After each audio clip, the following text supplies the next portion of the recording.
This is the second part of this video of the completed car. Show you a few things that were done on it. One of the things I installed was a whistle. There's some pressure in the boiler right now, so I'm gonna blow the whistle. I have a rod going up with a loop in it. You can see the rod behind the shifting levers, and when I pull the rod, the whistle blows. It's one of the things I added. There's the sight glass.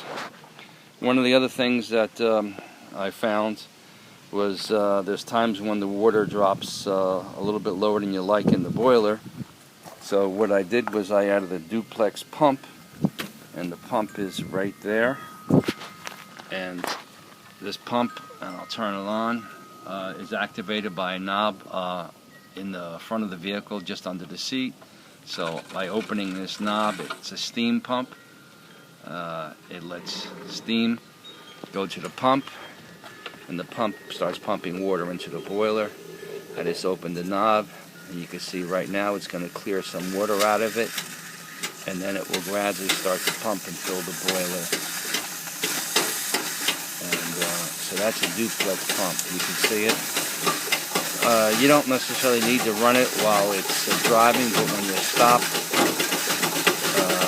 that will fill the boiler up, and that's what I'm doing right now. We're filling the boiler, and you come over to the sight glass, and the sight glass is full. That's the pump running. And then I can shut the pump off right there. The knob I'm using to control the pump is this knob right here. When I turn that knob, I reach down, I turn that knob, and I could start the pump up if I'm low on water. The other thing that I was showing you was let me open the throttle a little bit, see if we can get the engine to run. Let's open the drain valves. These are the drain valves I installed. So it opens the cylinders up. So if there's any water in the cylinders, you won't damage the engine. So by opening that up, when I open the throttle up, any water that's in the engine, you'll see it coming out. That's water in the engine. And when the steam comes out, the water is clear. And then I'll be able to run the engine. So right now, that's the water. There it goes. Now the engine starts to run.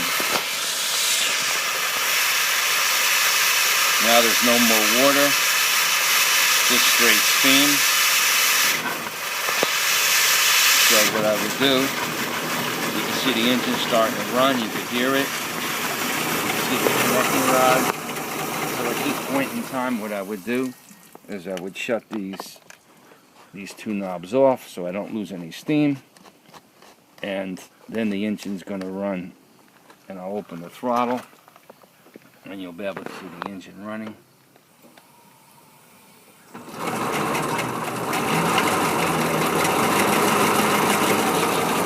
you'll see the condensate coming out of the engine.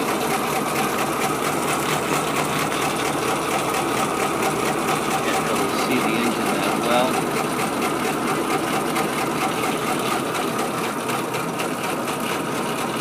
That's one of the advantages of having the Inout box that I built. Let's see if I could show you that. It's under the floor, and one of the advantages that I could run the engine and clear the water out of the engine without actually driving the vehicle. So I have to just lift this floor up. I have that back panel out of there. This is the back panel that belongs here. I have it out so I can lift the floor. Let's get this wrench out.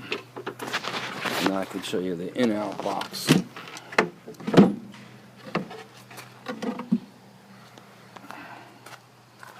So at this point in time, there's the in-out box right there. Now when I open the throttle, you'll see the engine running. Kind of hard to do this alone, but I'll open the throttle. Now the engine is running, but the wheels aren't turning. See that right there. When I let off the throttle and disengage the in-out box, so it now goes into gear, what you'll see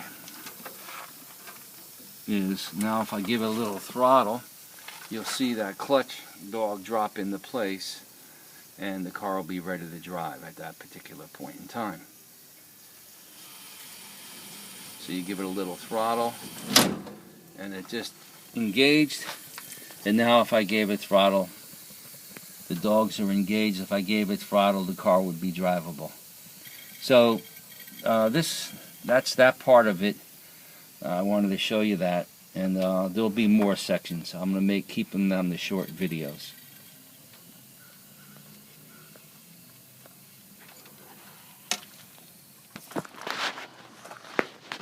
Back up one more time.